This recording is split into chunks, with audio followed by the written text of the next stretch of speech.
Redditors who were almost murdered. What's your story? I was a clerk at an appliance repair shop. Some guy had brought his riding lawnmower in to be worked on, but decided it cost too much to have it repaired, so my boss asked me to load it up in our lift truck and drive it to his address. I was 17 and had my relatively newly minted license on me, so it felt like a big responsibility and I was happy to do it. I loaded it up just fine and drove to his address. When I started to unload, I noticed that the battery was unattached. One of the technicians must have removed it to work on something. Unfortunately, I had no tools to put it back in. I checked the work order and it said, "Customer declined repair, needs replacement engine." So I thought, he won't care because the engine is dead anyway. I rang the doorbell and this fat, drunk guy with no shirt opens the door suddenly. I had lowered the riding lawnmower off the truck and pushed it into his yard. He yells, "What the hell are you leaving me that pile of junk in my yard for?" I said, "Is this not your riding lawnmower?" He says, "Hell yes, it's mine, but it's in pieces and I don't want the damn thing. What the hell is wrong with you people?" So I apologize and ask him if he wants me to load it back up. I don't know what else to say. For some unknown reason, this pissed him off even more and he disappeared back into his house. I go back to the truck to radio my boss, this was in the days before cell phones, to see what she wanted me to do. In the meantime, that drunk bastard stomps out onto his porch with a shoddy, leveled it at the truck and pulled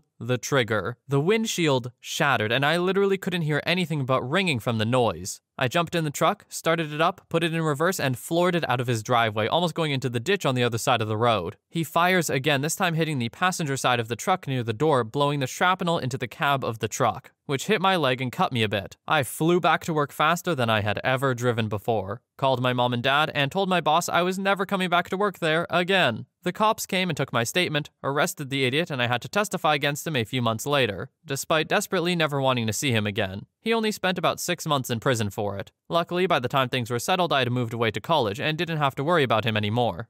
Story 2. I was 13 years old. My friend and I were out skateboarding and for some reason this one woman got really angry that we skated on the sidewalk in front of her house. She began screaming incoherently and we just laughed it off and kept going. My friend went one way and I went another. A minute later, I am still just riding on the sidewalk to get back to my house when all of a sudden, the woman yelling from before pulls up beside me in her car, and she starts screaming again. Full disclosure, I did reply with some expletives and told her to get away. I continued riding and she just drove slowly beside me while continuing to scream. The woman eventually drove off, but then she did a U-turn and came back towards me. I expected her to just pass by and go home, but then I noticed she was driving directly at me. I froze and just watched her car come at me. Eventually, my brain decided it had to move. It was literally like a movie, and I dove away just as the car drove over where I was standing. I don't know her exact speed, but if I had to guess, 30 to 40 miles per hour. She just continued driving and I sprinted home. She was later arrested and pled guilty to assault with a deadly weapon with intent to unalive. Story 3. When I was in high school, a random new kid started stalking me, like following me home from school, and I would see him outside of my house. And he would also stand by my locker at school. He was weird. Told my counselor, but they didn't really believe me. Told the teacher I was close with, and he talked to the principal. They said they would watch out. After about a week, my boyfriend was unhappy the school wasn't helping me. He confronted this kid and they almost physically fought. Finally, he got kicked out of school, and about a month later, less than 3 miles from my house, he strangled a girl my age, who also went to my school, and dumped her body in a field. Story 4. My ex and I got into an argument because he had become abusive, and I told him I was going to tell his family what he'd been doing. He got so angry at that he tried to grab me, but I ran out of the room. He headed for the gun closet, so went outside to make sure that when he unalived me, the neighbors would see it. I called 911 outside, and for some lucky reason, they were just blocks away. When they got there, he was in the middle of loading the Remy 700. I pressed charges and he only got 1 night in jail. His dad bailed him out, and despite me getting a 5-year restraining order, I would run into him around town. He pled no contest and got 3 years probation. That's it. I moved 3,000 miles away but still fear him. What an absolute justice system failure. Also, what's even going on in his head? He's like, "Oh, you're gonna tell my family I'm abusive? Oh, I'll shoot you. That'll show that I'm not." I don't get it. What a weird guy, and I'm so sorry the justice system failed you here, OP. Story 5. I was a freshman in college and in my first semester, pledged a fraternity. One night I was assigned to work the door at a party, which was not uncommon. At around 1:30 to 2 a.m., a group of guys that worked at the dining hall, I remembered because he made an amazing cheesesteak, showed up and paid $5 per cup. A few minutes after they paid, the last keg kicked and none of them got any beer. As soon as they told me that the kegs just kicked, I started counting out cash to pay them back for the cups they bought. Before I could get them their money, one of my drunk pledge brothers decided to physically force them out the door while yelling and talking crap. As soon as I could calm my buddy down, I went outside to give them their cash back, only to be met with a big surprise. When I made it down the back steps, Cheesesteak Guy aggressively steps forward and says, "Y'all made a big frickin' mistake. I'm strapped." Pulls a handgun out of his waistband and points it directly between my eyes. It was remarkable that 18-year-old me didn't crap my pants immediately. A few of the older guys in the house stepped outside and were able to talk the guy down without incident, but it felt like I had that gun pointed between my eyes for an eternity. Long story short, I was incredibly lucky that I didn't get shot that night. Needless to say, I went without cheesesteaks for a few semesters after that night. Story 6. When I was 19, I dated a girl whose dad was a psycho, was probably just over 5 feet tall, but all muscle. Did a bunch of time in prison for drugs and violent crimes. Once had a guy cut him off in traffic, followed the guy and finally boxed him in, tore his car door open, and held a knife to the guy's crotch, threatening to cut his dong off until the guy wet himself. It's that level of crazy. Didn't find out most of this until after the fact, though. Me and her lived together in an apartment. I worked afternoons, she worked days. There were a couple hours in the afternoon when no one was there. Had a day off one day and was running some errands. Came home in that time frame when no one was normally home, and her father came walking out of our bedroom. I asked him what he was doing there, and he told me because he liked me, he would be honest. He said he was there to rob us. He was on drugs and was in the middle of a crime spree. Held up a bunch of people in the complex who were entering or leaving the building. Then came through our bedroom window. He said he looked around and didn't find anything, so he was on his way out. He said that he wouldn't hurt me, but if I ever told anyone this happened, including his daughter, I would disappear, and no one would ever find me. Then he walked out. The whole time he was talking to me, all I could think of was, don't give him a reason to attack me. That, and I had a coffee cup in the living room with almost $1,000 in it. Thankfully, he didn't find that. I never saw him again. My relationship was on the rocks, and this gave me the needed push to get out of there. I never told anyone what happened until after he died. Well, at least he was honest with you. That's, sweet. Story 7. I've told this before, but I witnessed a murder directly in front of me while I was sitting in my Jeep with the top down. Two guys were arguing on the sidewalk. I was just sitting there. They knew I was there and didn't care. One guy pulled out a homemade shank from his pant leg and straight-armed it into the other guy's eye. I will never forget the crunching sound when that blade went into his face. The murderer looked at me once and bolted. I ran up to help, but the guy was screwed. Blood spouting out of his eye in gushes, and he was moaning horribly. He died as the ambulance arrived. I was the only witness and nearly testified in court, but the guy pled guilty and got 15 to 25 years. Still have nightmares about that 25 years later. Story 8. So I was backpacking in South America and was getting a bus between cities in Brazil. As you may know, night buses are routinely robbed, and I was unlucky enough to be on a bus at this time. Being the only foreign person on the bus, they obviously rinsed me dry. Passport, cash, phone, all gone. I was then locked in the luggage compartment till they had left the scene, all while having a gun pointed at me. Now that sucked. What sucked even more was a week later when I was getting another bus, it was robbed again. And again, they went straight to the only foreign person on the bus, who didn't speak much Portuguese and demanded all the stuff the previous robbers stole off of me. I was pretty much crying with a gun in my face as I had nothing to give them. They took me outside the bus and I thought for sure this is how it ends. But again, they locked me in the luggage compartment while they robbed everyone else. I booked flights from then on. It took the second time to make that decision, OP.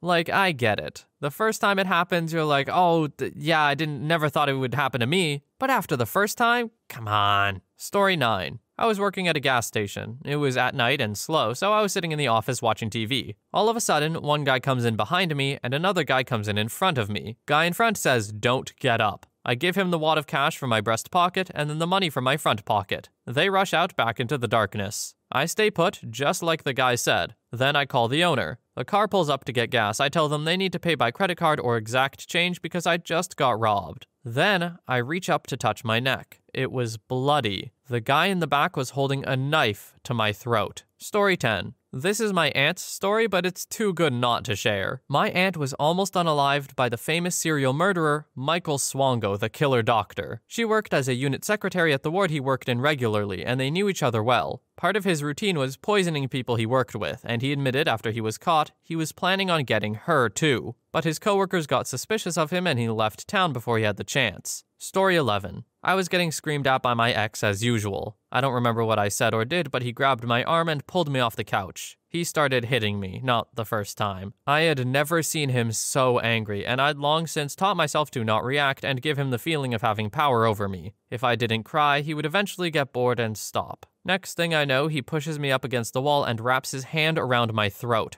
I was having a hard time breathing, but I still wouldn't cry. Just as I was about to pass out, I gathered all my strength and punched him in the ribs as hard as I could. He dropped me, and before I could catch my breath, I hit him in the balls. When he was down, I kicked him in the ribs a couple times and locked myself in the bathroom until he came and started his usual apologies. I knew I needed to get out, and 2 weeks later, I did. It's been 8 years. Story 12. I was coming home from a bachelor party at 2 a.m., and on the way home I realized we all had forgotten the steak dinner portion of the evening that we had all planned. I didn't want to wake up my wife and baby drunkenly rummaging around the kitchen, so I had a taxi drop me off at the Dunkin' Donuts a half-mile from my house. This was pre-Uber times. I got myself a couple of egg and cheese bagels and started walking home. Now, I made sure to take the quieter neighborhood street rather than the busier street in order to make sure to avoid potential drunk drivers. However, about a block into the neighborhood, I see a pair of dudes coming my way down the sidewalk. I consider crossing the street, but realize how insulting that would be to the two men clearly just walking home from a fun evening just like me. When they're a few feet away, I give them a how you doing nod, and they returned it with their own. I was so proud of my decision to treat them like fellow bros and not be so suspicious. Then, as they walk past me, one of them pulls his hand up in the air, holding a tire iron, and strikes me in the back of the head. Hard.